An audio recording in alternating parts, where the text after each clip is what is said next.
Welcome all, and we have week 2 ahead of us here, and now we got Felix with us once again this week, former Millie Maker winner in the Best Ball Streets just a couple seasons ago. Felix, my man, how are you doing this week, and how'd you fare last week as well? I would have done a little bit better had JT gotten the rushing touchdowns instead of Daniel Jones, but broke about even. I thought I had taken down the main slates on Monday, but I guess there was a stat change, and I woke up and I was not in first place anymore. Other than that, it was all right. It was like, what, Odunze got dinked? Somebody fumbled or something. I don't know. Someone got dinked the fumble, I think. Yeah, adjusted the score a little bit. After the fact in terms of that Monday Night Football game. What's up, Broccoli Taco, P. Lally, and Big Ed?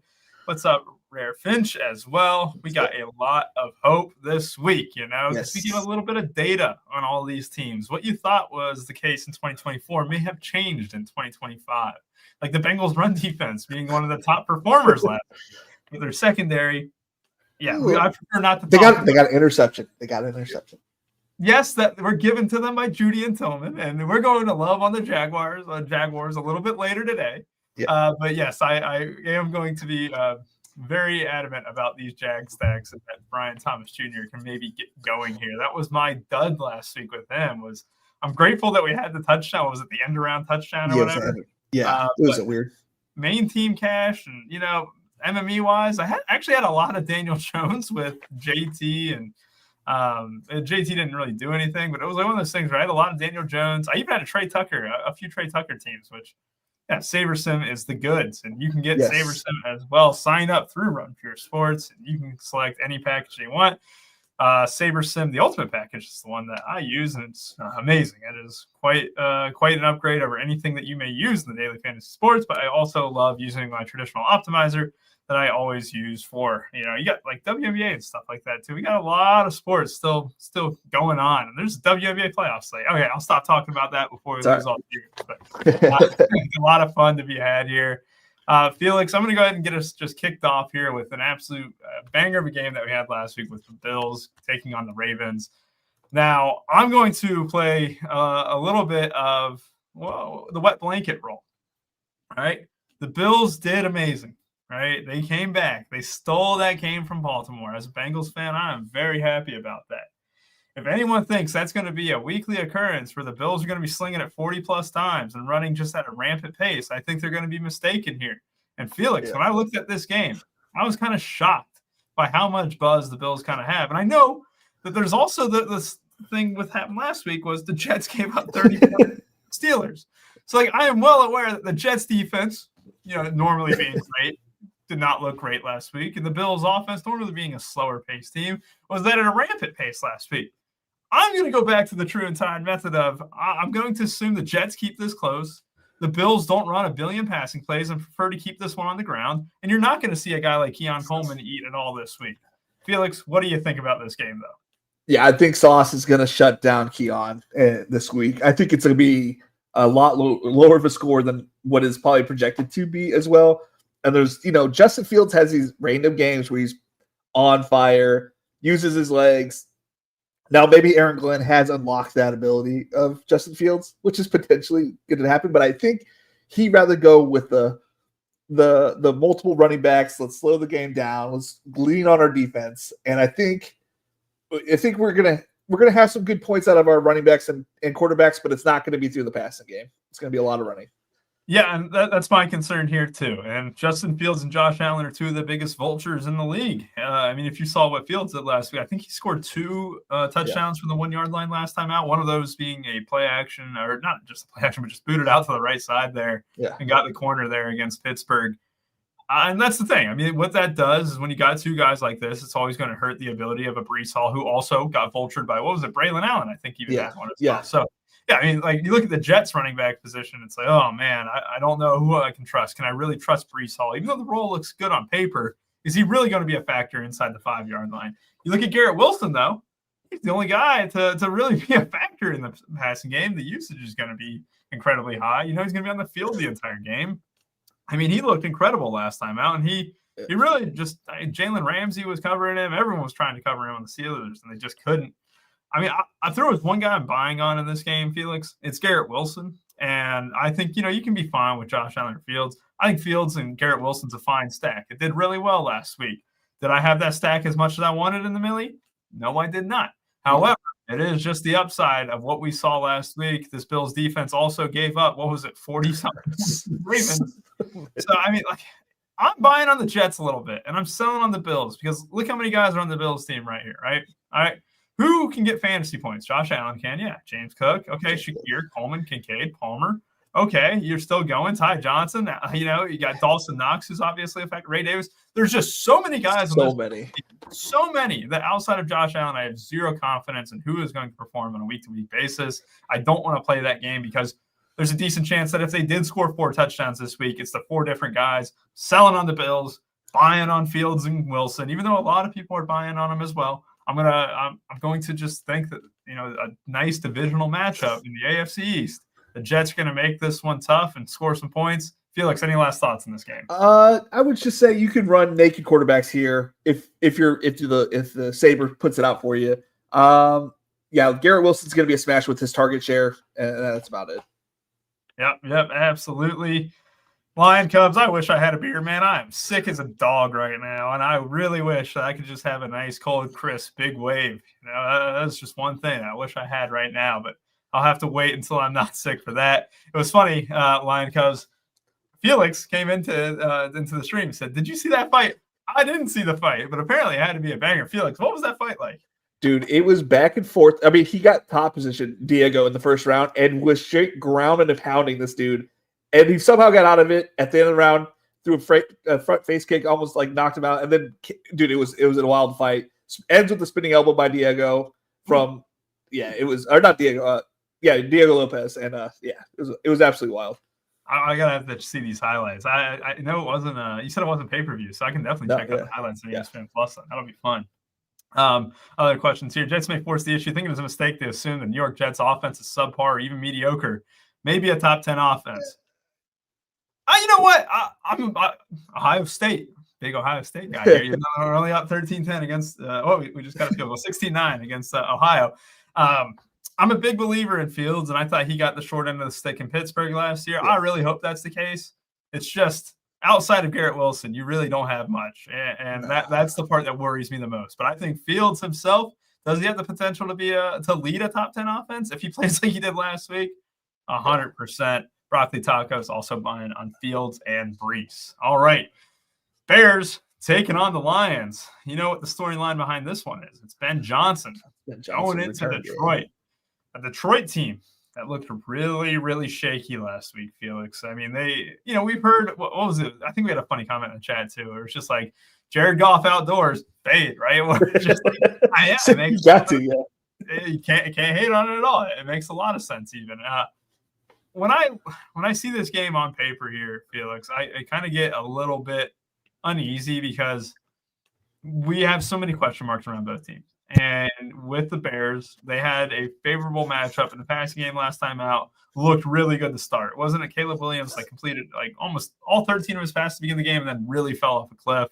I think he had 12 completions inside the first 20 minutes of that game and then finished with 21. It was just, they stopped throwing it. They tried to bash Swift in behind the line of scrimmage, but the Vikings front seven was just really shutting them down. A lot of Cole Kmet, very little Colson Loveland. DJ Moore looked okay. Odunze looked good. I mean, he got that touchdown late on and got there, but you had the same thing where it's just Luther Burden wasn't used much. It was a lot of Olamide Zaccheaus. And then you go to the Detroit side, Felix. Jahmyr Gibbs, I like him at 7,400. You saw, what can happen. The Bears offense or the Bears defense struggled mightily in that second half against J.J. McCarthy. You got Jared Goff, and they're back at home. Amon-Ra St. Brown, you loved last week. There was one guy I'm going to assume that you're going to like this week. I'm going to say Amon-Ra St. Brown is one of your favorites. Am I right? Right team. I am all about Gibbs this week. I love it. I like the Amon-Ra because of the slight, projected ownership play. This week, I mean, as we can see now, not only Jared Goff not great outdoors, but that Packers defense is for real. After watching what happened on Thursday, the Packers team is so good. And I think they bounce back, maybe an easier matchup. And I think Jahmyr Gibbs runs for 150. But and I don't want to get over my skis, but I feel like it's a big game coming. 150 total yards, I think, is coming from Jahmyr Gibbs this week. I like it. And you get some ownership on him here, but it's not too high, right? It's projected around 12 to 15% at the moment. So he's $100 cheaper than McCaffrey. And the ownership difference is like astronomically different. So if you want to play a little bit of a leverage play, it's that's the play to do it. Like if you want to get a little bit cheaper and less ownership. Yeah, let's bring that up real quick. So Chris McCaffrey's projected here 30% right now in the millie, and that sounds about right. I think that it won't get – I think it might get above that. It'll be very, very close. I think 30% is a great number, but then you just look at the same price range. You just take a little bit of leverage, right, where it's just like I'm taking a nice pivot, off a 30% guy. I'm going to try and get, Jahmyr Gibbs at 12%. Kind of unlocks the slate. Christian McCaffrey's a great play. Jahmyr Gibbs can profile very, very similar. And it's, one of those things with DFS. Take the lower ownership with a guy with very similar upside, correlate it with the rest of your team, and you're going to be looking good most of the time. Any interest in the Bears side? I mean, look, we got comments in here. I think Big Ed says Gibbs is the play, which, yes, I love that. And then he said Caleb Williams isn't that good. I'm kind of on board with this. I'm not going to be sugarcoating it at all. Caleb Williams in that second half looked atrocious, Felix. Yeah. And I really wanted to buy this Chicago Bears team. I'm losing hope. Is there any reason to keep the faith here, Felix? I think it's going to look okay early on. I think as it is, the scripted plays get closer to the end, then it's going to start looking bad. But I think right off the rip, I think Chicago can keep it up.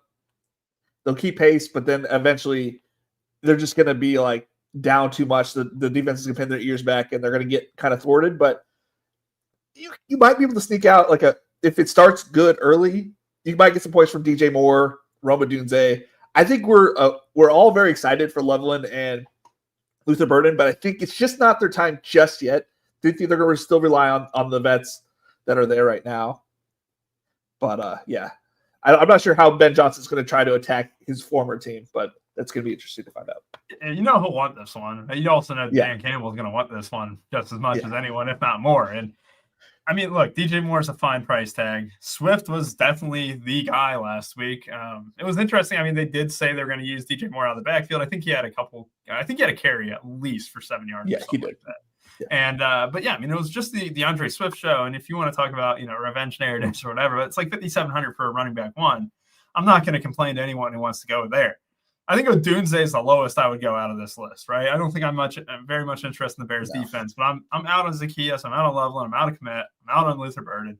I think I would stay with the core pieces. I'm probably done with Caleb until for the short term in this week. I think I'm just going to go one-off on the Bears. And if anything, if I did stack anyone, it would be like a golf where 6K, not bad. Look at the team total here. We got a team total. It could be 27. They could easily score north of 30 if you compare it to the rest of the slate with the Saber Sims. It's one of the top on the slate. And look at the ownership right now. It's really low on Jared Goff. You obviously need to stack him up a ton, but the price tag on these Lions is relatively low than what we've usually seen. I don't think we're going to see what's the highest price tight end this week? Because I was about to bring up Laporta. He looked pretty good last week, and that was against that defense. I can only imagine what he's going to look against the Bears this week. That's the thing too. I don't want to ding the Lions for how they looked last week against Green Bay, because we saw how the Washington Commanders looked just Thursday in Green Bay.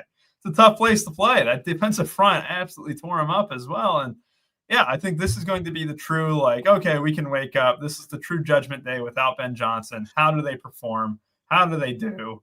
I'm buying on these Lions pieces. I think I'll have I think I'll have a decent amount of Jared Goff stacks, and Jahmyr Gibbs will probably be heading the helm of the ownership for me on the Lions side. We can go ahead and move on to an AFC North matchup.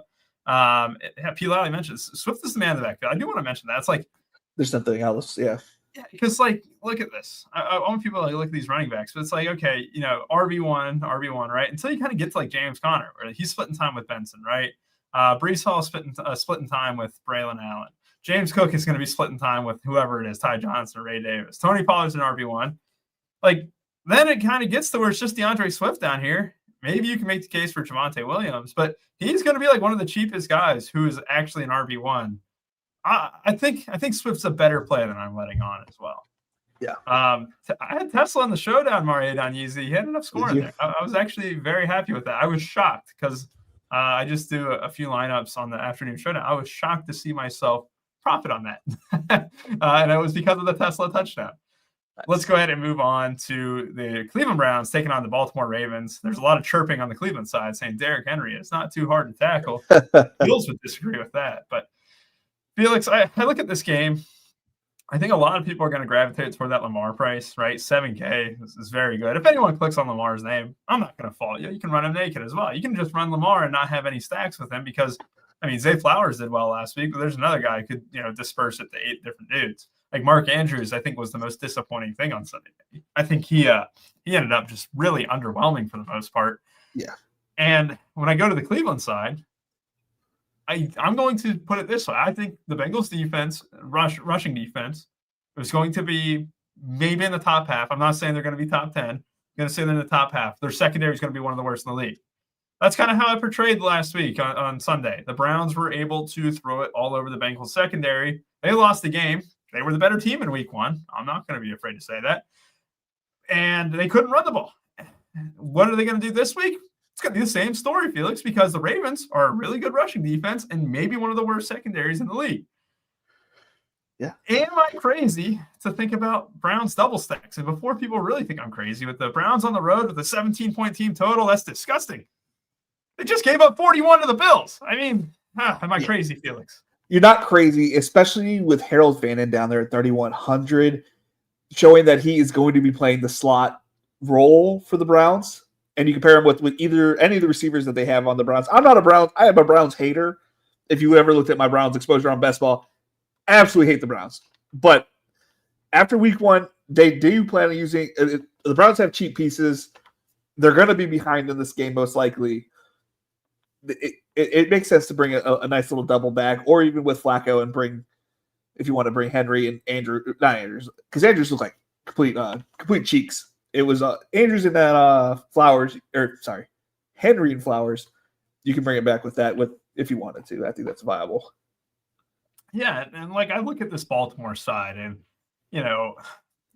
I like Lamar. I like Henry. I don't think I would stack him up at all in a large field tournament. I don't think that's wise. However, did it work last week? Sure.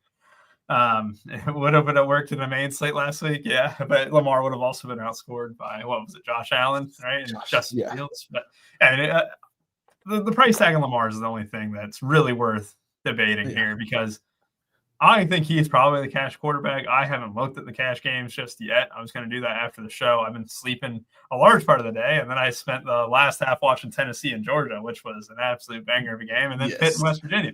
So I haven't gotten the chance to really dive into what the construction will be on the cash game side, but you're going to have a quarterback projected for over 23 at 7K. And if you were to just go sort it by quarterbacks only, I mean, it's the top guy in the slate. Josh Allen, 7,100. Maybe you can make the case for him too, but it's just you're not going to see that cheap of a tag for Lamar maybe again this season. So if I had to go one way, I love the Harold Fannin take. I actually really love that. That was one thing I kind of overlooked was last week. We kind of thought that Harold Fannin would kind of be eased in. Obviously, that's not the case, right? We talked about him playing the slot role, but we was it's probably going to take a couple weeks. But we actually nailed quite a few things last week, but I think we did nail that Fannin was going to be playing the slot role. Yeah, and he looked great. And, it's funny, too. I always, love talking football with my friends and family, but my dad was so pissed off when the Browns got Fannin because he knows he's going to be good. He grew up in the Pittsburgh area and stuff too. Okay. He hates the Browns more than anything. He can share allegiance with the Bengals and Steelers just because he lives in the Cincy area now, but he hated that they got Fannin because he thinks he's going to be an absolute baller. And he is. Obviously was a baller at Bowling Green and is a baller and started his career. 3,100. If you were looking at punting on a tight end this week, Felix, I think that's a very viable option. We got people in here saying Tillman's better than Judy. P-Lally said, love Tillman. Tillman looked great last time out as well. And I think there's a lot to like with that price tag too at 4,300. Again, do the Browns have a healthy team total? No. Do I think the Browns could put up 250, 275 passing yards? Yes. That's going to be the thing that I'm really kind of looking forward to. And Broccoli Taco, Fannon's going to line up a little bit more in that slot and kind of go against their secondary or whatever. It's just they just get killed by outside wide receivers and slot guys, the Ravens do. Not so much as the tight ends thing, but Obviously Njoku a flop leg at no ownership at 4,400. I can be convinced on that. And Rance mentions, I think the Ravens defense plays better this week. Getting to Flacco will be easier than Josh Allen. I'm very curious to see how the Browns do this week because, they look pretty decent last week, and they should be 1-0. The Bengals should be 0-1, but that's why we finish up the games, and you need to get a better kicker as well. 49ers taking on the Saints. Maybe the most chalky running back options here. Alvin Kamara played a ton last week. You also said Christian McCaffrey played a ton last week. If there was the one thing that I know I got wrong last week without even, thinking about anything else, I got Christian McCaffrey wrong last week. But you know what? I'm okay with that. The calf looked healthy. There's just no other way I can kind of avoid that, Felix. The calf looked healthy. Yeah. And he was just so massively involved in the passing game and the rushing game. I think Kittle going out, it just made his role 10 times more aggressive too because they couldn't move the ball without him. And Ricky Pearsall, they had a great throw down the left sideline. He had a great catch. He's got Mac Jones this week, and I know people can hate on Purdy a little bit, but I think Purdy's pretty damn good, and I don't think Mac Jones is pretty damn good. However, the Shanahan scheme, I can kind of be a believer. 4K, maybe you can make the case for a 4K quarterback today, Felix, but talk to me about this game. It's a gross one on paper. I think the 49ers offense outside of McCaffrey looked really, really bad last time out. And the Saints offense, even though they chucked it a ton, they did not move the ball really effectively against Arizona. What are you doing with it? Alvin Kamara just doesn't bring the juice that he once did. I think they brought in Kendrick Miller quite a few times in the last game. Mac Jones did make BTJ look really good at the end of the season last year. I don't like Mac Jones personally because of what I saw from Patriots, but maybe everybody getting away from the Patriots around that timeline was a good thing for him. And maybe we're just a little early to dismiss him. Maybe he can make Ricky Pearsall look amazing. On the best play, I think the tight end again is probably one of the better plays for Juwan Johnson. He was probably one of the better tight ends last week, as Spencer Rattler doesn't like to look deep yet. Maybe he changes this week, but Juwan Johnson he had eyes for him. I think I don't really want any of the quarterback. I get the 4,000 quarterback play, but it's going to be highly owned. So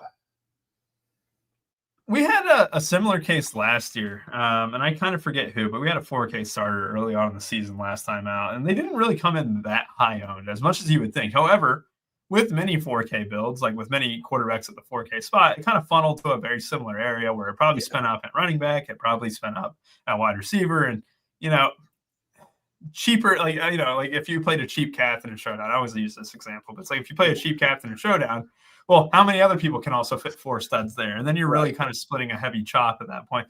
Do you have to concern yourself doing that in a main 12-game, 13-game slate? No. But still, I think if you are competing against a 10% Mac Jones, just know that how many of those people are going to be pairing him with McCaffrey and maybe like a Pearsall or whatever. You could do it to where I don't know. Maybe I like kind of the idea of running a guy like that naked. Just because like no one else will. But I think McCaffrey and him will probably be a popular combo too. But he's not a bad play. And Pearsall, he's definitely the guy. Juwan Jennings didn't look right last week. No. Great call on the Juwan Johnson thing. I completely overlooked the fact that how many catches did he have last week, Felix? He was the optimal. Was it 7? Yeah, was it 7 for like 96 or something? Like I don't know. It was something a little bit.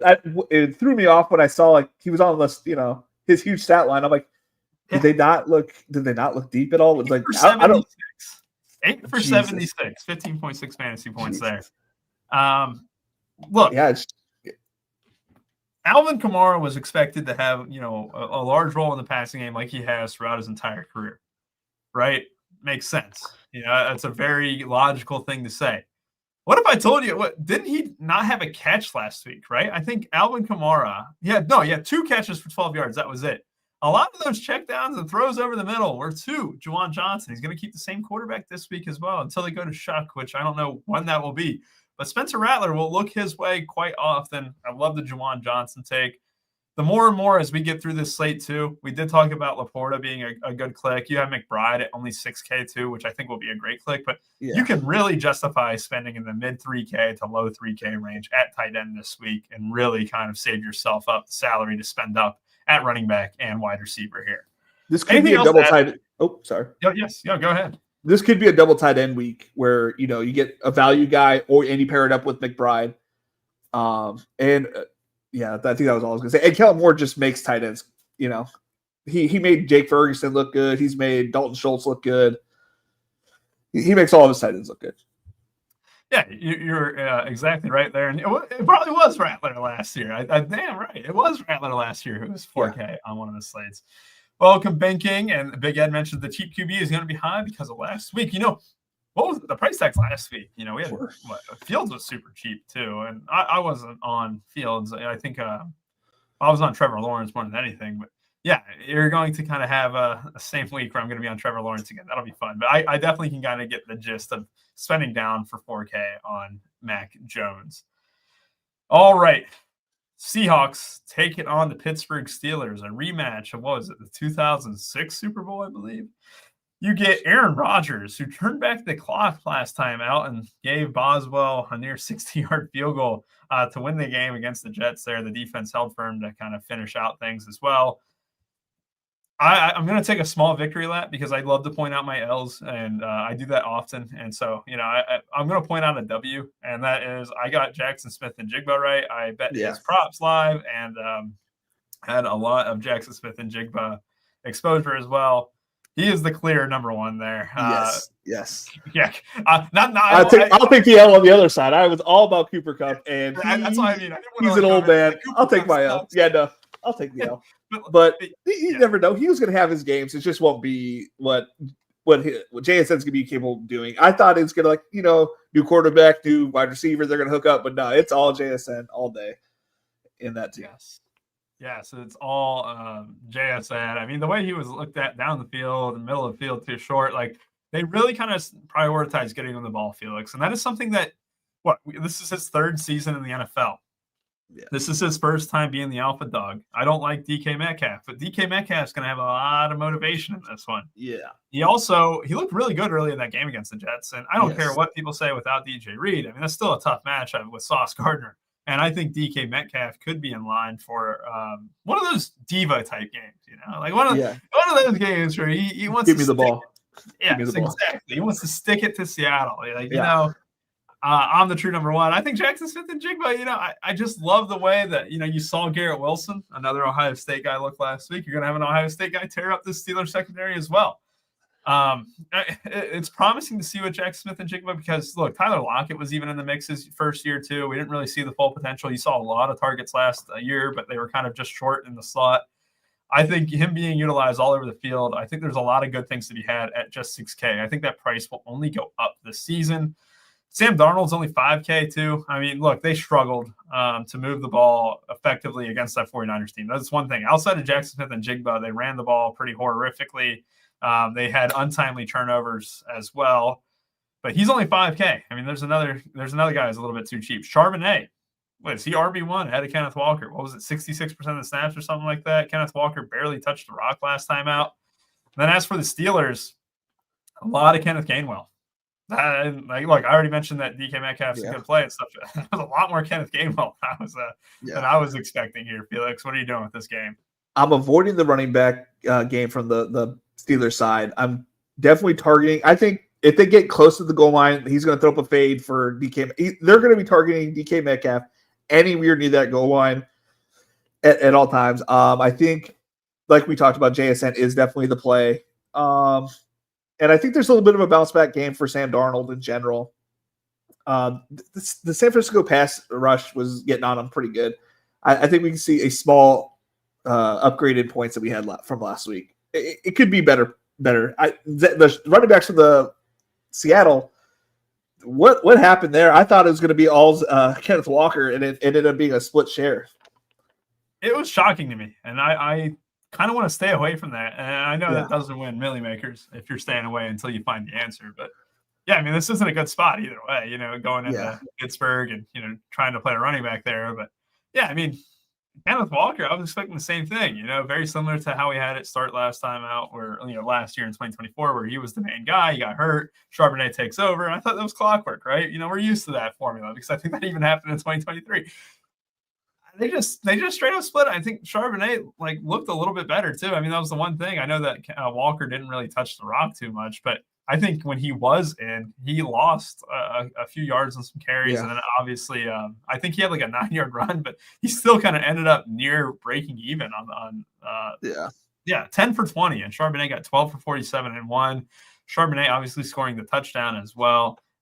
Kenneth Walker was more involved in the passing game, which I think it can be expected. But, yeah, I mean, look, the Seahawks team outside of Jackson Smith and Jigba, I think, has a lot of answers to kind of settle. A new quarterback into a new system, a new coaching staff, right, where it's just, there's a lot of moving parts here for Seattle. I like Pittsburgh to kind of win this game, and Jackson Smith and Jigba is the only guy I'm really liking.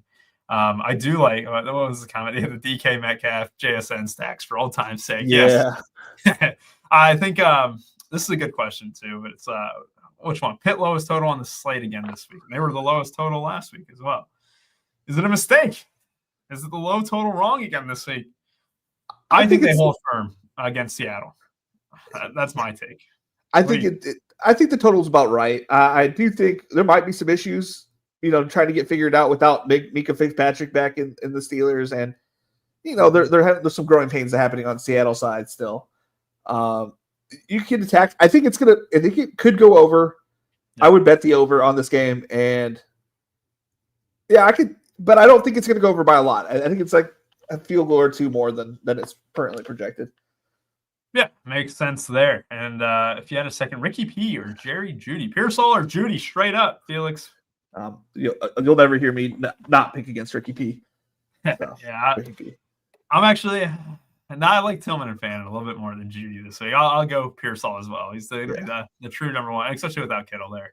I like that. There's something else in the passing game. DK really didn't score that much last week in a shootout environment. I'm not playing it. Again, that's the Sauce matchup, right?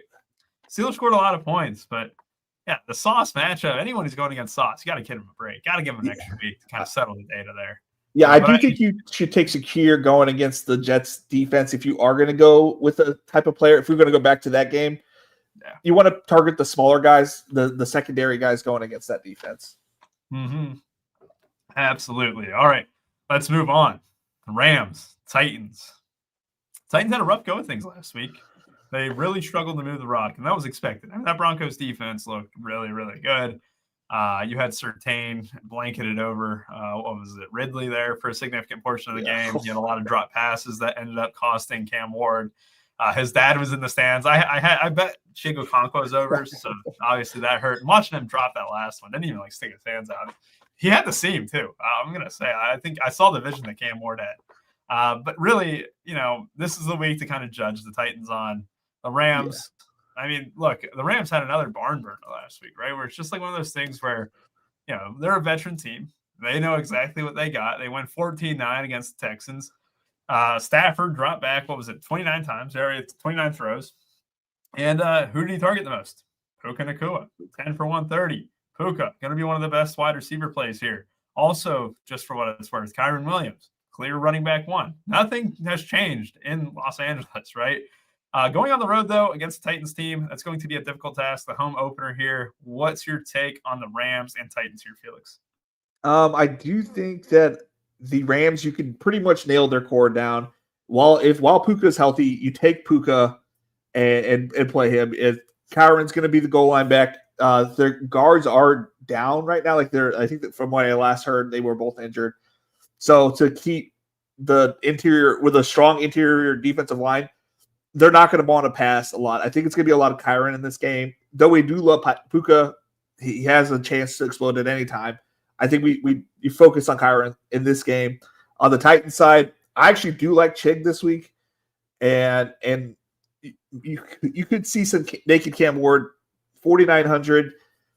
Not a lot. He could rush. He could be spreading the ball around if you wanted to go that route. I didn't care for Calvin Ridley previous to this year. I think he's washed. I think Alec is eventually going to come over and take over this team. And Chig, I think this is Chig week if it is any week. Yeah, and Gunnar Helm, I think that was the only wet blanket on my. I'm not going to write off guys and stuff, right? But Gunnar Helm played a lot more than I was expecting. He got involved in the offense a little bit. Kind of threw a slight wet blanket on my Chico Okonkwo love, but I'm still going to very much play Chico Okonkwo this week because I have a very strong stance in best ball that he'll be the guy. I'm not going to quit in week 2, that's for sure, especially after a week 1 where anyone going on the road in that environment as a rookie, good luck. That's tough. Good luck. Yeah, I mean, look. Devontae Adams is gonna have his weeks, right? But it's the Puka show, right? You're gonna be paying $5,900 for a wide receiver number 2. That's the way to look at it. And you got P. Lally saying, "Love that call." Felix, I'm not loving Ridley. I mean, that's the thing too. Where it's just like, it's a cheap tag at under $5K, but still, you're still kind of getting your bearings here. I will say that this game being at home is probably the one thing kind of saving this Titans team a little bit. They're still got so many pieces to kind of fix and. I think Cam Ward's, he impressed me. With some of those throws, he stood in the pocket. He was stepping up. He's just a little lazy. Just a little lazy in the pocket. He's a little lazy. That there's no sense of urgency. Which kind of like when I'm watching, I'm like the rush is coming. On that last drive, I thought there was the urgency, and true. He wasn't helped out by his receivers. And I think Ridley had a drop. Chig should have had one too. And it's like. I think like that Broncos matchup could have been nice for him too, where it's you immediately get thrown in the fire. Will anything be as tough as that all season? I don't think so. Ayo Manor is only 3,200 as well. Played a ton last time out too.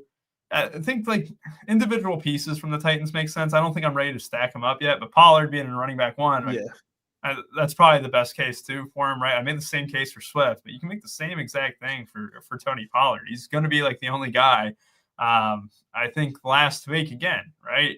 Who cares about what happened in that Broncos game? He still got 18 carries, right? He still got, was the leading receiver, right? Not the one catch, but he had 29 yards receiving. Yeah. I think there's just a lot of good things ahead for Cam Ward. And maybe not this week, but I know that individual pieces like Pollard, like Chico Okonkwo and other guys, I think that'll be the time. But this week, Puka, the main play from this one, Pollard would be my number 2, and then Chig would be my number 3 in terms of exposures, then probably Conner in to round out the boat. All right. Battle of the Cats. Jags taking on a Bengals team that, once again, looks terrible to start the year, right? All right. So, as a Bengals fan, I don't think I can believe in this team for another few weeks because we have been shown time and time again under Zach Taylor they don't play football for the first 2 weeks. You got your 1 win to start the year. The NFL really wanted the Bengals to be really good to start the year. They gave them the Browns. They gave them the Jaguars at home. They gave him a rookie quarterback next week against J.J. McCarthy early on in his career, right? And I know J.J.'s not a rookie per se, but like it's going to be his 3rd start in the NFL. Right. I'm not a believer in the Bengals yet, man, and it kills me. I think Chase and Burrow and Brown was fed a time. Brown, talking about volume, 6,800 for like literally the only guy in that backfield. That's something that I can get behind. But as far as like the other guy, I don't know. It takes Burrow a few weeks. It takes Zach Taylor a few weeks to kind of warm up. And their secondary last time out, horrendous. I think they gave up the 2nd most passing yards in the league last time out. And I think they gave up just an absolute ton in the slot as well. Brian Thomas Jr. is going to go off this week. All right. Yes, he is. Does Trevor Lawrence suck? Maybe he does. Is he better than Joe Flacco? I think he is. And Joe Flacco threw it all over the place last time out. And I just think the Jaguars are going to be able to do that. And again, Jaguars are going to maybe run the ball a bit better than the Browns. Who knows? I think the Bengals rushing defense is going to be pretty decent this year. But their pass defense is going to be near the bottom. I think there's going to be just so many teams that drop back 40-plus times against them. This is the start of that. Brenton Strange also. He was like the guy who kind of produced early for them, right? Yeah. My stats aren't working. I think NFL Pro is busted right now for me. But, next-gen stats are not available right now for me. I wish I had the data, but I'm trying to just go off the dome. He got a touchdown taken away from – well, not taken away from him. His backup tight end ended up getting the Hunter Long got the touchdown as the tight end, which was like terrible, So if anything, his day could have gotten even better last week.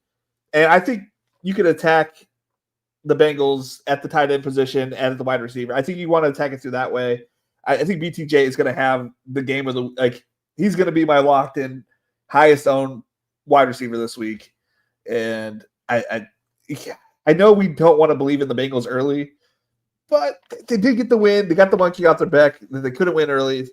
Maybe that that just the monkey's off their back a little bit to do that.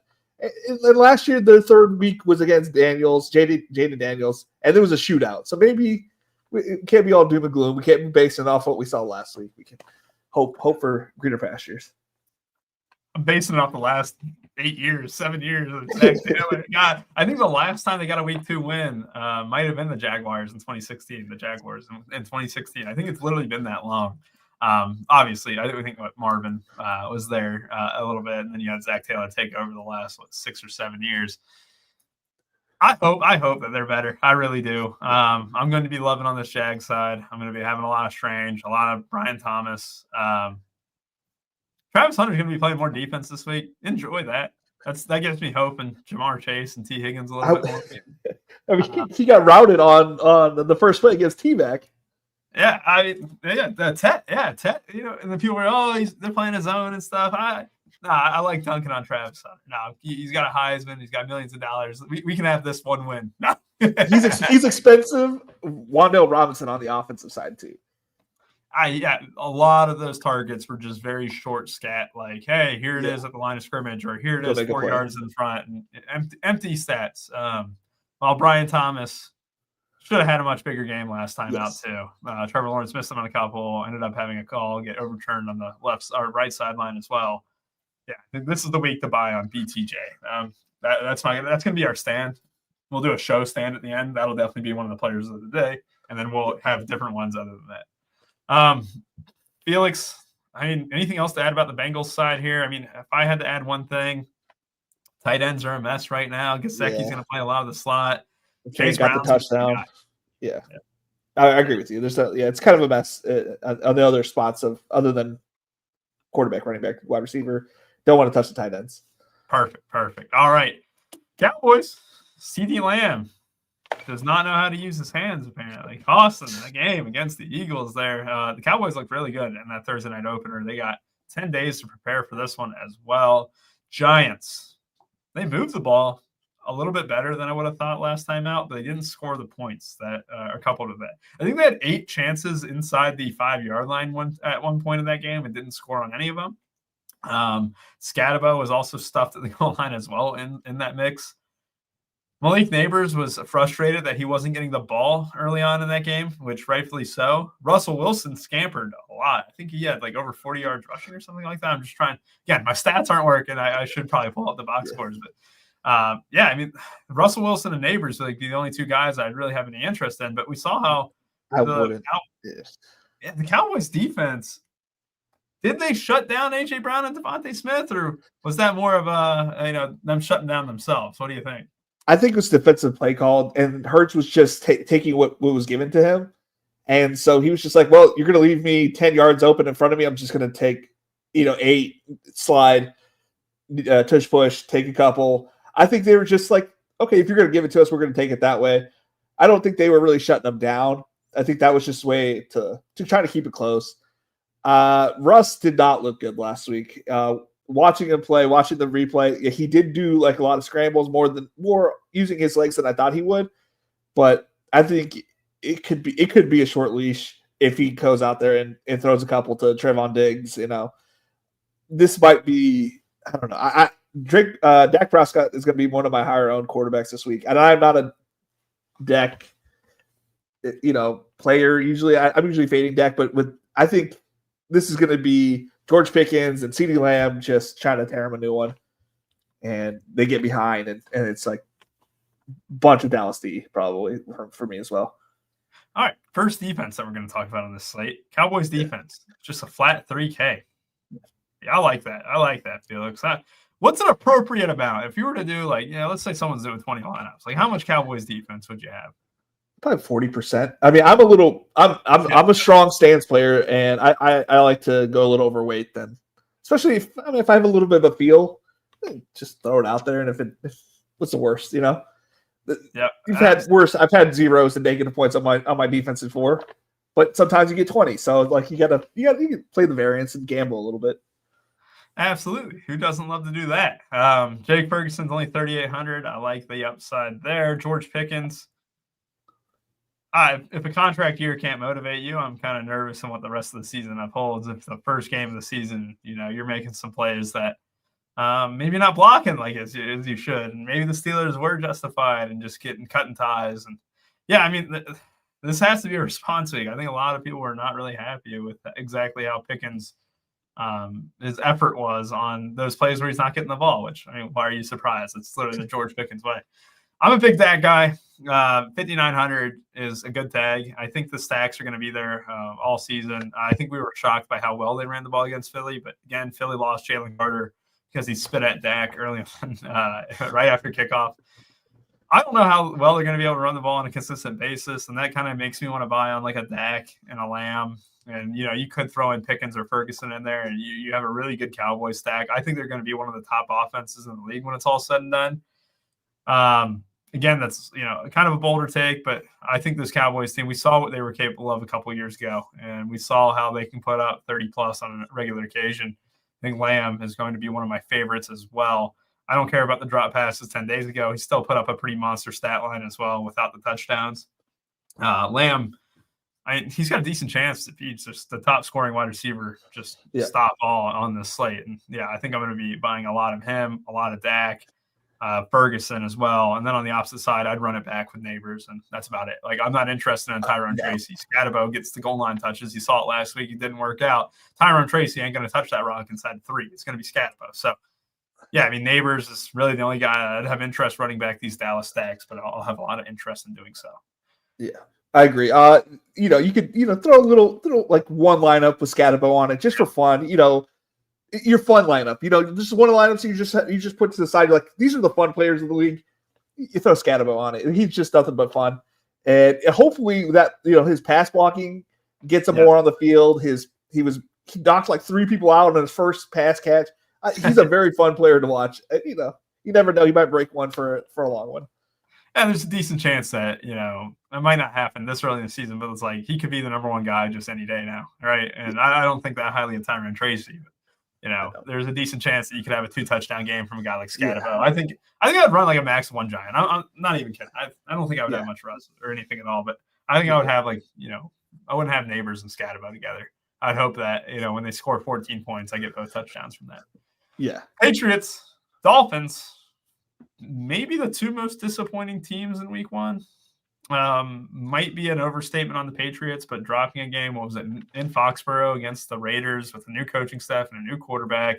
You have a lot of momentum with Drake May. Then you just kind of go out there and throw up a stinker. A-Chain is probably the guy to have in this game. He's the only one projected for double-digit ownership of this bunch. I think, who was it? Vrabel after the game says we got to find a way to get our rushing attack going. Well, I have an idea. You play Travion Henderson a little bit more. Yes. Ramondre Stevenson touched the rock. I think the most of any Patriot running back last time out. I don't know. But we do know that Drake May still loves throwing the ball to Kayshon Boutte. I was going to say the same thing. What do you think about this game here, Felix? I love so the year that Boutte was a rookie, he was my highest owned rookie wide receiver on my best ball teams. This year, like he's coming into his own. He's the big guy for them. The X out there, and he's going to dominate the targets until Stephon Diggs gets fully back on his feet. And I think Drake May is going to use his feet this week. I think this could be the week they're like, why are we still playing Ramondre? We're not getting anything out of him. It could be an explosion play. The defense did not look good for Miami. They are all out of sync. Their defense is going to give up 30 to 35 every week. I have a feeling. I think it's going to be Patriots and then bring back with Devon if you want to bring something back. I agree. Thoughts on Javonte? I think it's not to go switch games and stuff, but he's got to do it another game for me. They did ran the ball really well. The D-line is good there. Yeah. You called it last week. You don't want Diggs week 1. That is for sure. And you called that. And we saw, what was it? Demario Douglas even had a couple chances in the end zone there. I think he ended up scoring their only touchdown, right? Yeah. Did they score 2? I wish my Douglas did get 1. Yes. Left side of the end zone. I remember that. Yeah. And they targeted him to play before. Yeah, they did only score No, they scored 2. No, they scored 1. They scored 1. That's what it was. Okay. Yeah. And then Travion Henderson had 5 carries to Ramondre 7. Travion did have fast. 6 catches, though, which that's pretty solid. I mean, any takes on the PPR upside at him at 5,500? Yeah.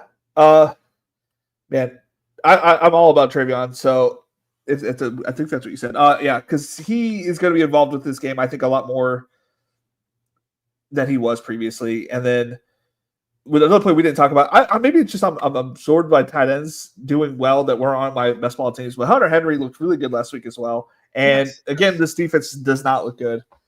I think that's another player you can attach to this team. I don't expect to be high on the Patriots, but now talking about it, maybe I am with how bad Miami's D looked. Yeah, that's another case too. And sorry, again, I'm sick, so I tried to cut out there. I didn't want to like cough on the stream or whatever. Right. But you're exactly right with what you just said too about Miami. That defense was horrendous last time out. If you really think that defense is going to look that bad again, I mean, my God, Drake May is 5,200, right? Who mentioned it? Who mentioned it? May, favorite quarterback under 6K. Warren Tyler mentions. Yeah. I mean, there might be a lot to like. Who was looking very optimal there to start last week? Well, Daniel Jones. He got beat out by Fields, which I know a Run for Your Sports member. Barely. Yeah. Also, yeah, a guy in the community and stuff, but ended up winning a milli with Justin Fields at the quarterback position. But Daniel Jones is right there too, with what he was able to do at the goal line there and run the ball. We called that one. We said Shane Steichen tush pushes with Daniel Jones. We did bring in that Tyler Warren might do it, but yeah, we'll get to that game when we get to it. But yeah, yes, 100%. Yeah, I mean, I look at this. Let's see here, real quick. I look at this game. I'm kind of going to be on the board with you. I think I'll have a little bit more Travion than I thought. I think I'll have a little bit more May than I thought. I think I'll have a lot of Butte, Henry, and Douglas, where you just kind of fill out those stacks. It's cheap enough to get exactly what I want at the wide receiver position. I'm very high on CD Lamb. I'm going to be spending up at running back a decent bit because we don't have really much of a choice. Yeah, I think the Patriots stacks are something to buy on. I do want to mention that just like these Dolphins stacks, though. I'm completely just out, unless it's Jalen Waddle, who even last week, didn't he get like dinged up again last week? A-Chain is like the only guy to really have from this team. Tua looked absolutely awful. I mean, God, is there any reason to have any faith in any of these guys, Felix? I think you can. No, just A-Chain. and if you want to just throw in one lineup with Tyreek Hill just for the offset chance he gets his something. Malik Washington did lead the team, I think, in targets. I could be wrong about that, but he looked okay at 3,300. If you need a punt play, Malik Washington could be a punt play. All right. I like it. Let's move on. Panthers taking on the Cardinals. Let me check for any questions real quick as well. Is Tua, Hill, and Waddle a milli winner? Hey, you know what? If there's ever a time to play it, it's when no one's playing them. But, yeah, I won't be playing them personally. Might try Fins on early slate, not much. You know what? Like, we know what we saw in 2023. We didn't see much of it in 24 after Tua's injury, but I won't hate on anyone looking to buy some of that 2023 magic. See here. We got the Carolina Panthers taking on the Cardinals. We had, slight regression from Bryce Young, it looked last week. Struggled mightily. Tet looked okay to start out, but wasn't really fed the rock. You got just a bunch of guys where, Chuba looked all right. Then you had Renfro as kind of a factor in the passing game. Leggett was kind of underwhelming. Jatavion Sanders, okay. I don't really love anyone on this Panther side, but then when we flip it over to the Cardinals side, me, Felix, I mentioned it the day before, or, last week, I said you got to have a lot of Bowers. Bowers going to have a great year. He gets hurt. We didn't really get to see the 25-plus point upside. We only had to settle for 18 and a bonus, right? I think Trey McBride is another one of those guys. If I'm not spending down in the 3K range, I'm not going to fiddle in the 4 or 5K. I'm going to go straight up to 6. I'm going to be playing a lot of Trey McBride. What's your take on this game, though, entirely? I think the Cardinals throttle the Carolina Panthers, and it's going to be a straight domination with the nice little short core they got on the Arizona. It's going to be through Connor, McBride, and Harrison. But I am with you. I'm all about McBride. The reason I kind of brought up 2 tight ends earlier is because I do want McBride, and there's so many good cheap tight ends that you can play with him if you wanted to spend down. And yeah, I think there's only one bring back that I'm going to have. I think you can bring in some Chuba, but I'm going to be all about T-Mac again. there's just nobody else there. Once they lost Adam Thielen, they lost their little like safety package, and it's just going to lead to more targets for T-Mac. I just don't want to. I don't want anything from Carolina really, other than T-Mac. Yeah, and Tet's going to be the guy from Carolina that we hope to see on a consistent basis absolutely go off. P. Lally in the chat mentioned Kyler Murray, Marvin Harrison, McBride. Yeah, I can get on board with that. On board with that, especially with MHJ and McBride combining for what is that 11-8, and Kyler Murray would push that just above it, 18K. I love that stack for a 3-man. I think I can get on board with that. And you got a very healthy team total in the Cardinals. They are going to get a little bit of ownership with Connor and McBride, both eclipsing double digits. I don't know about James Conner. I mean, it's high ownership, right? That's one of my things, and I don't love it here, Felix, because there's just a chance that they just kind of start splitting his role like smaller and smaller, right? Where if you were to look at it last week, didn't we get like a decent Trey Benson? Yeah, and he had a couple good carries too. Like and to go on top of it, the reason I could see why you want to touch a little bit of Connor's because how bad their run defense looked last week. But Trey Benson might be the one that gets those explosive carries that ETN got. So I would also simmer down a little bit on the Connor play and maybe sneak in a couple Benson shares. Yeah, if you talk about just direct leverage, you get a chalky James Conner who out-touched him 16-8 it looks last week. Trey 16-9 if you count because he had 4 catches. James Conner did. Benson had 1. Benson had had less carries, had 30 more yards on 4 less carries. He had 1 more receiving yard on 3 less catches. I mean, could be time. It could be the time that James Conner may be washed, and you want to get out early on that. And Trey Benson's only 4,600, and you're going to get 10 to 12 touches maybe. Ride the hot hand a little bit. I can get on board with something like that, especially in large field tournaments where you're getting a guy under 0.5%. You're fading a guy who could get up to 20% in the millie. Is that the type of cracked out stuff that could win a millie? Yeah. Is it safe to do in a single entry? Hell no. But that's why it's the Millie Roundtable, baby. We got the former Millie Maker winner, Felix, here. So if he gives me the green light on it, I will absolutely do that. Tet, 5,400, MHA at 5,800, McBride, 6K. It seems like we were going to be on the receiving side of things. And then Chuba, 6K. It's like, it's just he's okay. Kind of fits the bill of what I was saying about Pollard and Swift. He's still going to be RB1 there. But you still have Rico Dowdle kind of breathing, right there. But it's like, Rico Dowdle could play a little bit more than you think, but should be Chuba's backfield. Other than that, though, any defense love in this game? We haven't talked much about the defenses. You talked about how the Cowboys were one of your favorite defenses, which I'm starting to look more and more at the slate. I'm like, you know what? Felix is definitely right about that. But any defenses from this game, especially with the defenses, like 3,400 for the Cardinals defense with Bryce Young on the road, seems nice.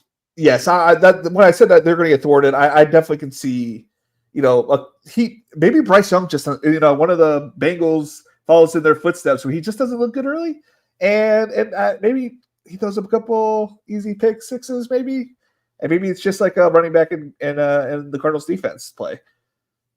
Yeah, I like that. I do like that. And then we also get into the chat here. Take Connor's under rushing prop all day. Easy pick 6 piece. I love that. That's a good idea. Trey's allergic to the end zone as a Cardinals fan. That's variance, Broccoli Taco. That's got variance. If it happens again this year, I'll start to believe it. But I don't want to rely on touchdowns. I'll take the yards, and maybe he can fluke into the touchdowns here for me this season. I didn't mean to click the X out on the Broncos, but we get the Broncos here with Bo Nix, who had a very poor game. I think the Broncos offense really did have a very poor game against Tennessee there. That could say a little bit more about Tennessee's defense, but then it does. This Daniel Jones projection is aggressive, to say the least. You know what? Let's I see the spread up there at the top, or the Sims, what they're saying. I look at this. Is it really that close of a game expected to be? It seems like one of those trap spots where I bet a lot of the betting public is going to be on the Broncos because, you're getting a bet against a Daniel Jones-led team. But they are at home. The spread's 2.5 in favor of the Broncos there. Are you buying that the Broncos' poor start last week could be solved by this week, or do you think they're still going to have their struggles here, Felix? Last year, Daniel Jones threw 3 interceptions against these I believe against the Broncos. I'm not saying you can play year to year; they have the same results, but maybe he struggles against the Colts. I don't know. I do think RJ Harvey looked legit on his like couple of carries, and he looked fast. And I think Bo Nix can get it together. Like, but maybe he's another slow starter because he also started real slow last year. But JT, I think, is going to be – I don't know why I'm going back to this play. But JT, it could be another quarterback running back play with JT and Daniel Jones because they gave up a lot of rushing yards last year. Last week, they did really good against the Tennessee Titans. But that just might be, a year's worth – like the offseason's worth of prepping for the Titans. And I don't know. I can see this game kind of shooting out, but I can also see it going the other way. One team just blows out the other, after a Daniel Jones pick six. I mean, we are basing this off of how good he looked against the Dolphins. Maybe we take a step back. That's a very fair point too. This Daniel Jones, oh man, I don't really know what to do with him. I will say Tyler Warren probably the best mid-range price tight end. I think I would even, I might like him more than Travis Kelce to be quite honest. Yeah. And Jonathan Taylor, I do like the case being made there too. He was 100% the only guy to get carries until that game kind of got out of hand. He got a little bit banged up, and go ahead and take the rest of the game. You were going to give the ball to DJ Giddens the rest of the time. Bell cow for just 6,700. I can absolutely get on board with that, Felix. Last week, Dobbins had 16 carries for 63 yards and 2 catches for 5 yards. RJ Harvey had 6 carries for 70 yards. He was able to outgain him on, if you count the 1 catch for -1 yards, outgain him on 11 less touches. So who knows how long this trend of J.K. Dobbins will last. I think they do. I think it's like a legitimate thing that they're doing. It's just like, hey, we're going to keep the wear and tear off RJ Harvey early. We'll give the ball to Dobbins a lot for these, intermediate gains, or so he can get us 3 or 4 yards. But RJ Harvey is definitely the better running back. It's just a matter of when will they unleash him. Last week showed that they're not quite ready there, but again, 5,300. If you ever want to be early on a guy, you don't want to do it in the millie. I could see myself, maybe not this week, but in the next couple weeks, once he gets more acclimated to the system, starting to get a little bit more Harvey in my lineups. But this game is overall, it's kind of gross to me. Cortland Sutton was definitely the guy that Bo Nix looked to the most. You mentioned it last week too, Felix. You had a lot of love for Troy Franklin. Definitely looked like the second option behind Sutton here. And Evan Ingram's okay, but it's like, look, they can throw it to 9 different guys on that Broncos team. So it's the same reason why I didn't love the Bills. It's going to be the same reason why I don't like the Broncos here. Bo Nix is 6,100 too. It's kind of a taller tag for what you saw last week as well. I'm not going to be playing Daniel Jones at all. I'll let people pay all day for that going against this defense. If he's going to get 5 to 7% or whatever, that projection will garner some interest. But yeah, I mean, just Jonathan Taylor, maybe a little bit of Sutton and Warren for me here, but I'm moving on. Anything else? I'm in the same boat. Perfect. Super Bowl rematch. And, Tyler Warren. Warren Tyler mentions Colts D, pretty good. Might be another Nick stinker. I'm going to be hoping the same thing. And Harvey's rushing prop is real low at just 31. If you were to assume 7 to 8 touches, it would probably lean a little bit over, but then it becomes an opportunity bet. And, those are – if you got 7 carries, you'd probably lean the over, but there's a decent chance he could get 4. Who knows? Yeah, I do like the over on that, though. Just gut check. Eagles, Chiefs. We saw what happened last year. Jalen Carter's going to play this week, too. Who knows? I'm actually shocked he didn't get suspended. I guess the ejection before he plays, especially before he even took a snap. I mean, look, we know what happened last year. You saw what happened last week too. Xavier Worthy gets absolutely crushed by Travis Kelce early on in the game against the Chargers. Hollywood Brown then steps up and gets just an absolute crazy amount of targets. He is going to be one of the highest owned wide receivers on this entire slate. Yeah, I'm going to play a lot less Hollywood Brown than I think I really would want to here. I know Hollywood's going to project great. He's going to get a lot of looks from Mahomes. This is still an elite secondary. And I think a lot of people are going to be pointing at, CeeDee Lamb was able to perform against him. CeeDee Lamb, he's a top 5 wide receiver in football. Hollywood Brown's good. He's going to be the number 1 wide receiver this week, but still, I think the Eagles come in and trounce him again. I don't know, Felix. Talk to me about Hollywood Brown in particular there. Mega ownership, but also a good price. So I ran I just wanted to see like a blanket what the Sims would give me on Wednesday. it gave me so much Hollywood Brown. It was uncomfortable. Yes. So I think even if with that play alone, even though he might get like a bunch of targets, I'm still going to go on the other side of that field. I'm going to go with Tyquan Thornton with that play. He was targeted on all the deep bombs because I'm a big Chargers fan, so I was watching the game like very intensely, and he was looking for Tyquan deep and a lot. And as we saw in that game against the Cowboys, the second quarterback was just I can't think of his name right now. He starts with an A, but he could not keep up with the secondary receiver, and they might be targeting that because I don't see anything else you can play out here. I think it's a nice little Eagles defensive play potentially, and yeah, I'm with you. It's going to be the core pieces from the Eagles plus maybe one bring back if you wanted to. Yeah, it was Adoree Jackson, the one you were thinking. Adoree Jackson, yeah, who was burnt toast at times last time. Yeah, but yeah, I mean, I love the Tyquan Thornton call that you just said. You know, we had Richie Smalls also mention it too. 3,600. I could absolutely be on that train as well. Hollywood Brown is going to be massively on.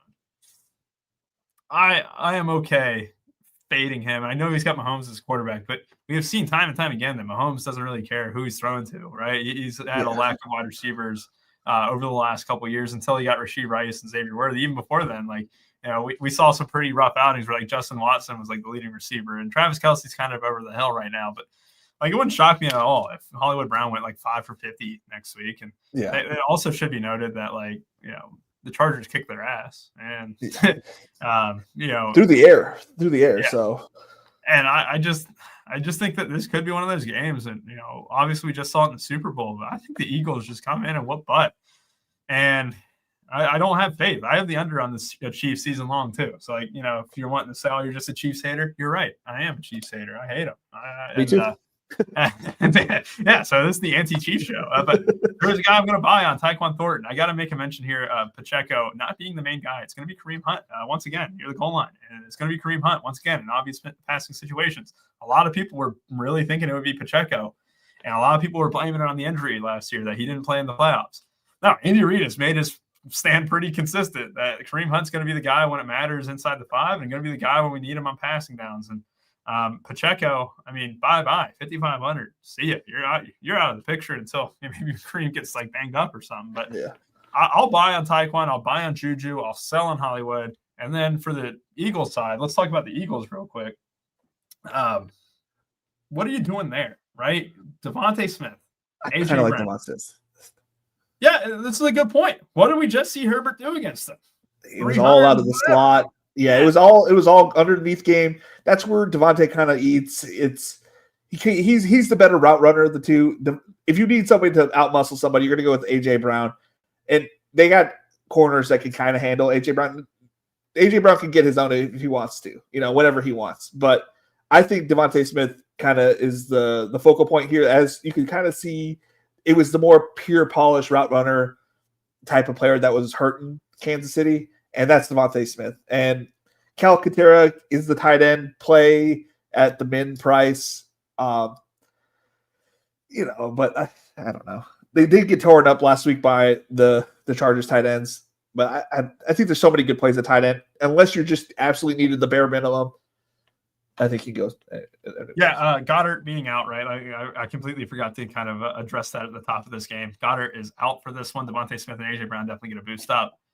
Again, I'm not going to say Calcaterra is going to fill that Goddard role. I'm just not going to say it. I think that those targets could go to Smith and Brown and make some better plays. They're cheap enough. But at the same time, I'm very concerned about AJ Brown's performance against the Cowboys. I'm very concerned about that. I will gladly buy more on Devontae Smith, but I'm going to be looking at AJ Brown with a little bit of skepticism. Like, did you come into the season, fully ready to go? Did you come into the season like you're going to kick some ass? Or did you come into the season just like, we won a Super Bowl. I'm happy. Life is good, which is great, right? Good for him, right? But he looked awful in the week one. The stats backed it up too. Or wait, he had 0% win rate or whatever, which is just like, I know those stats can be nitpicked however you want to display, but it's like, when a guy has zero production in a game, the stats don't tend to lie. It wasn't like he was getting open, he was missed like Brian Thomas Jr. It was like Oh, he's blanketed. Yeah, I can see myself buying Devontae. I'm going to be selling more on this game, though. Than I think this does come in under. Yeah. This Chiefs offense is going to have struggles moving the ball. And I know the Eagles defense looked pretty weak against the Cowboys for the first, 40 minutes of that game. But then the last 20, they kind of locked in a little bit. But it's like, yeah, I don't like this game from an offensive perspective. I'm going to be selling on it quite a bit here, Felix. Anything else? No, I'm selling this game as well. I a couple pieces. I'll buy like Devontae Smith or a naked Jalen Hurts. Other than that, I'm not really playing this game. Yep, I like it. Ron Warren, Juju's on the Millie make. I will quick give. Crazier things have happened here, Ron. I do agree. The Thornton profit 35 is pretty low. AJ plays harder when he pulled up and Han doesn't work. God, dude, I'm actually like, it could take him a few weeks to get going. That's the one thing that I kind of think about. Ball knowledge asks Justin Fields or Bo Nix. That's a fun one for season long. I'm gonna go Fields for this week. I am too. Yeah, I think Fields' upside was very prevalent last week, but yeah, I think Fields is going to be my guy. I have him in my season. I only do one season long a year because I always forget to check every other line. If I do one that's one season long, I forget to do them all. So I got Justin Fields in my super flex, so hoping for a big week here. Would you play Barkley, Hurts, and Smith? I don't know if I put all three together because, again, I'm under on this game. And you also saw it, too, in the Super Bowl. Like, they didn't all nuke or anything. They killed them, right? Or not to say that just because one thing happens, it's going to happen again. But yeah, I don't think I would do all three stacked. I think I would do one-off pieces unless I'm doing Hurts with Devontae Smith. All right. Yeah, I'm in the same boat. Yeah. All right. I am obviously under the weather here, Felix, but I do want to get through our plays of the day here. I want to get through who we think will be on the winning lineup at a decent ownership. We're already going to give away one, and that is Brian Thomas Jr., who we're both going to share and basically say that he's our number one guy at the wide receiver position today. We're in full agreement there. All right. Now, outside of Brian Thomas Jr. here, Felix, I want you to come up with another play of the day that we can give the good people watching the show who have obviously already clicked like and subscribe for us here at Run for Your Sports. I'm sure they did that. And we'll go ahead and get into it. Felix, do you have that play ready for me, or do I need to stall? Yes, the play of the day for me, the guy who will have the most ownership from my teams will be Jahmyr Gibbs with at least 150 total yards. I'm probably going to ladder that myself this weekend and have fun with that one. I love it. Jahmyr Gibbs paired with Brian Thomas Jr. Looks like we're having a nice little piece of the core here. I mentioned that if I spend down at tight end, and I did Brock Bowers last week, so we're not going to do the spend up at tight end this week. But if I did, spend up, it would obviously be McBride. If I did spend down, it would be Harold Fannin. But again, I don't want to give tight ends every single week because, I got to mix it up a little bit. I really like Fannin. I really like Chigakonkwo. I really like McBride. So I'm going to go with the wide receiver too. And again, am I spending up at wide receiver here a little bit? Yeah, you can kind of do the O menu. That's why McBride's probably not the play of the day. That's more of the reason why is because I don't know if I'll spend down. I might spend down a little bit more. CeeDee Lamb, 7,800. Big day ahead. I'm thinking 120 and 2 for the former Sooner. And we get Brian Thomas Jr., CeeDee Lamb, and Jahmyr Gibbs. If they don't all hit 20 plus, we'll give away a polo on the next show, a polo or a sweatshirt or a hat. Who knows? Who knows what we got available to give away? But we'll do a giveaway if they don't all hit 20 points, which could be likely. I mean, that's kind of, I'm giving you good odds here on free stuff, but you can be able to claim that. We'll do a fun mini game at the top of the show next week to kind of give that away. Felix, great talking to you, man. Anything else that you want to address here on the show before we hop off? No, I think we're going to win it this week. Yes, sir. If Felix or I win in the Millie, we hope it's one of y'all watching. Have a great rest of y'all's day and have fun watching NFL football tomorrow. Bye-bye.